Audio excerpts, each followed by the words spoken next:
Okay, so today I'm going to give you guys a few quick tips and tricks in Photoshop on how to make your sports designs pop just a little bit more. And most of this is going to be done in Camera Raw. So if you don't have that, make sure you do have that installed because you can take full advantage of these edits in Photoshop with Camera Raw. So as you can see, I've already cut out our subject. I have a white background only so you can see that he's cut out.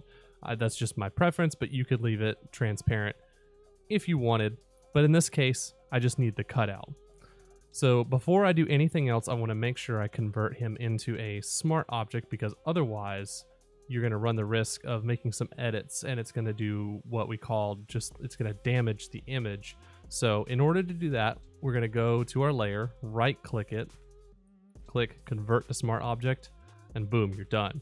And even move the layer mask into there. So once we're done with that, we're going to go up to filter, Camera Raw filter. We're gonna let that pop up. All right, so now you can zoom in a little bit, maybe not that much, so you can see a little bit more details. So the first thing we're gonna do, interestingly enough, in my own photography, I don't like to bump up the clarity unless I'm using it for urban photography, but for sports edits, clarity is king if you use it right, and especially if you have high quality images. This one is pretty good quality, but I would say this is on a scale of 1 to 10, I'd say this is maybe a 7 or 8 in quality. So this, you don't want to go too wild with this.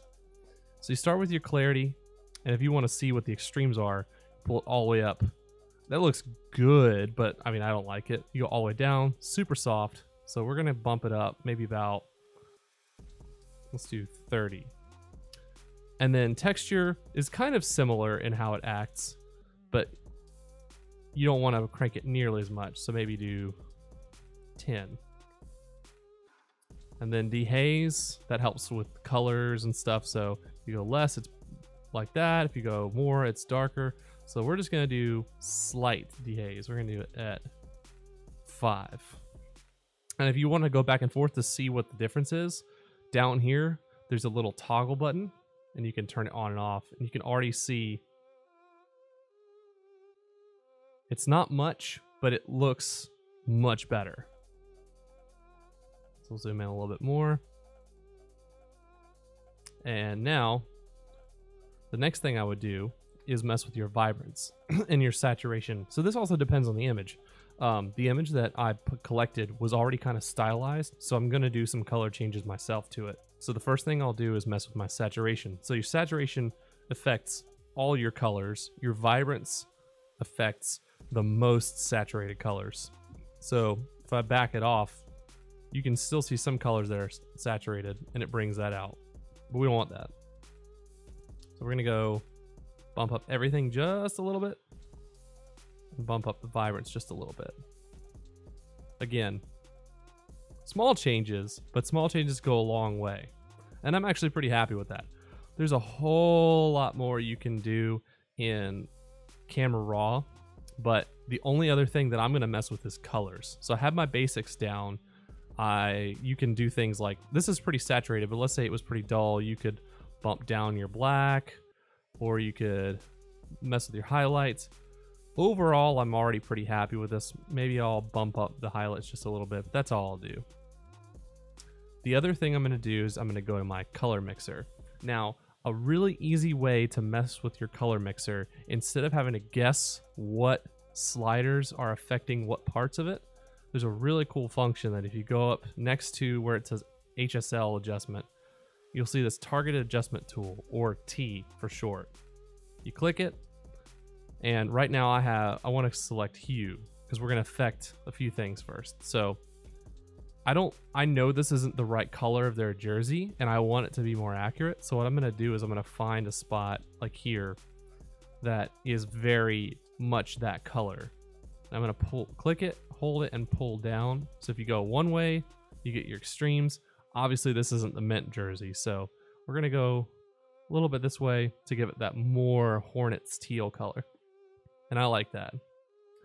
Probably change the number to, well, those are too close. But that's fine. And then his skin tone, maybe make it a little less orange because it was already kind of orangey from the edit, but I like this better. And that's pretty good. I wouldn't really change much else.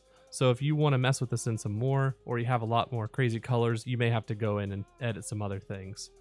So next, gonna zoom back in. Now we're gonna change it over to saturation. Now, this could use a little more saturation specifically.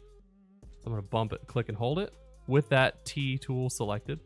And then his skin feels a little too saturated. So I'm going to bump it down. You can go really low, really high. I'm gonna go a little bit low. Toggle it, see the difference? Already much better in my opinion. And then luminance is the last one, and this is kind of like brightness for colors. So you can go dark, light. So I'm going to actually go a little bit lighter on his jersey and a little lighter on his skin. Yeah, I like that. And you can turn on and off your smart filters to see. So as you can see, the image was already pretty good as it was, but the colors were desaturated a little bit too much, and I needed more detail in his photo. Turn it back on, and you got a lot of pop.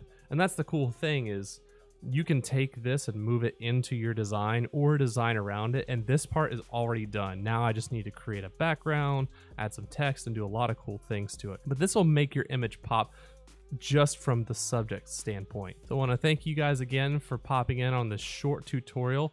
Y'all really loved my sports edit design that I did for Alvin Kamara, so I plan on doing a lot more of these because you really seem to like them, and I love working in Photoshop and learning new ways to do more with Photoshop, even though I feel pretty experienced with it. So if you liked what you saw, give it a thumbs up, and make sure you tell me down below what else you would like me to do tutorials for. And I plan on doing some future design streams so we can interact live and in person on YouTube concerning sports edits, graphic design, video editing, all that kind of stuff. But so be on the lookout for when I do my first stream. I'll probably announce that on my Twitter in the near future. So thank you and have a good one.